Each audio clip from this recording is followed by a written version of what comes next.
धर्मेंद्र प्रधान के इस्तीफे के बाद प्रधानमंत्री मोदी का शिक्षा सुधार की तरफ एक और बड़ा कदम। कल यानी 26 जुलाई को पीएम नरेंद्र मोदी ने अपने इंस्टाग्राम पर एक वीडियो मैसेज डाला, वो भी बिल्कुल जेनजी के अंदाज में, क्योंकि आजकल पीएम मोदी यूथ से कनेक्ट करने के लिए इंस्टाग्राम रील्स बना रहे हैं। और उस एक वीडियो ने पूरे देश के स्टूडेंट्स, पेरेंट्स और टीचर्स के बीच हलचल सी मचा दी है। एक ऐसा फैसला जिसका इंतजार शायद लाखों स्टूडेंट्स बरसों से कर रहे थे। तो चलिए बिना समय गवाए समझते हैं पूरी खबर को एकदम डिटेल में, फैक्ट्स के साथ। नमस्कार, मेरा नाम है प्रखर तिवारी और आप देख रहे हैं सारांश।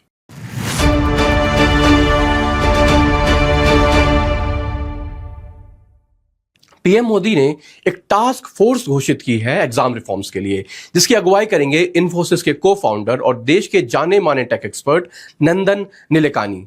इस वीडियो में हम कवर करेंगे आखिर ये टास्क फोर्स है क्या, इसमें कौन कौन शामिल है और क्यों यह फैसला इतना अहम है, और सरकार ने अब तक क्या क्या कदम उठाए हैं स्टूडेंट्स की सुरक्षा के लिए। तो वीडियो को लास्ट तक जरूर देखिएगा, क्योंकि आखिर में हम बात करेंगे कि यह फैसला आगे चलकर देश के एजुकेशन सिस्टम को कैसे बदल सकता है।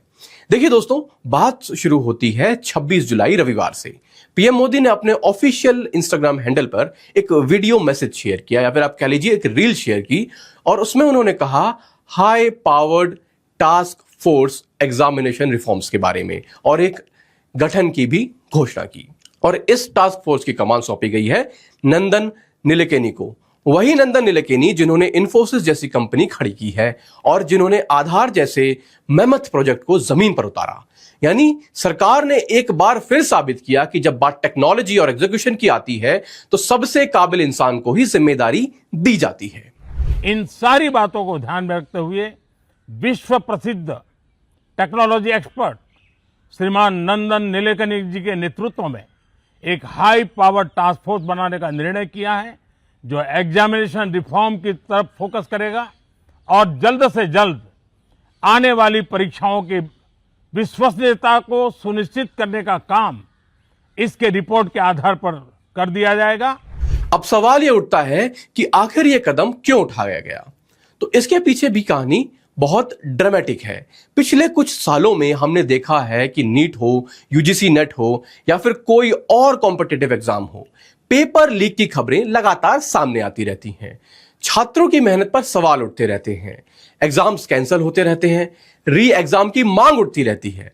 लेकिन इस बार पीएम मोदी ने साफ शब्दों में कहा कि जिन लोगों ने स्टूडेंट्स के भविष्य से खिलवाड़ किया है वो अब जेल की सलाखों के पीछे हैं।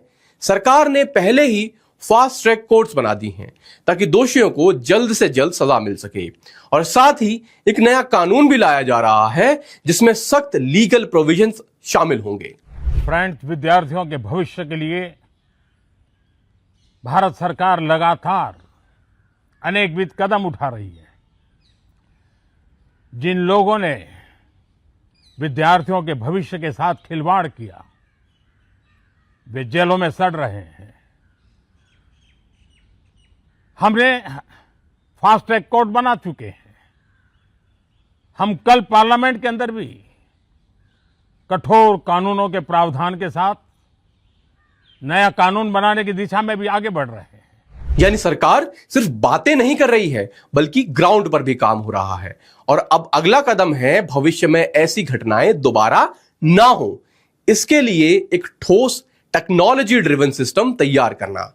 अब बात करते हैं इस टास्क फोर्स में कौन कौन शामिल है, क्योंकि यही टीम तय करेगी कि आने वाले सालों में हमारा एग्जाम सिस्टम कैसा होगा।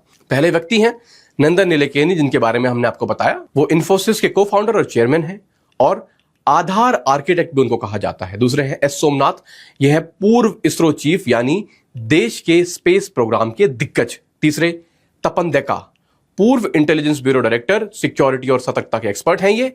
तीसरे हैं वी कामाकोटी, यानी आईआईटी चेन्नई के डायरेक्टर हैं भाई साहब, और एकेडमिक एक्सपर्टीज में इनका काफी अच्छा रोल रहता है। उसके आगे आती हैं अनीता करवाल, ये पूर्व एजुकेशन सेक्रेटरी रह चुकी हैं और एजुकेशन पॉलिसी की गहरी समझ रखती हैं। उसके बाद है अमृत लाल मीना, ये लॉजिस्टिक्स एक्सपर्ट हैं जो ग्राउंड लेवल इंप्लीमेंटेशन को संभालेंगे।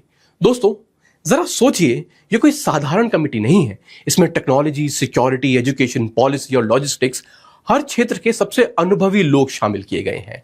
यह अपने आप में दिखाता है कि सरकार इस मुद्दे को कितनी गंभीरता से ले रही है। पीएम मोदी ने अपने वीडियो मैसेज में साफ कहा कि हमारा एग्जामिनेशन सिस्टम ऐसा होना चाहिए जो रिलायबल हो, ट्रांसपेरेंट हो और जिसमें टेक्नोलॉजी का मैक्सिमम यानी ज्यादा से ज्यादा इस्तेमाल हो। यही task force national testing agency यानी एनटीए के फंक्शनिंग में भी स्ट्रक्चरल रिफॉर्म्स का सुझाव देगी।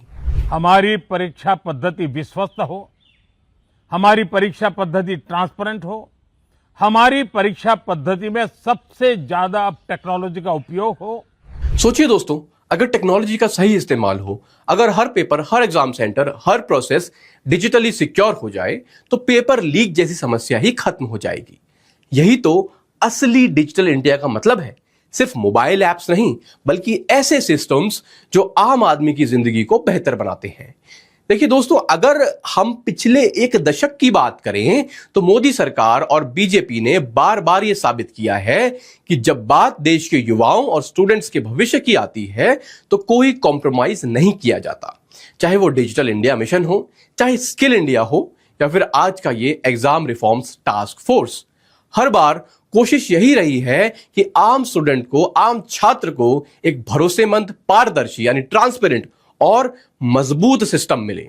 और सबसे बड़ी बात, इस बार सिर्फ घोषणा नहीं हुई है, बल्कि उसके साथ एक ठोस रोड मैप भी सामने आया है। सख्त कानून, फास्ट ट्रैक कोर्ट्स और अब एक एक्सपर्ट लेड टास्क फोर्स।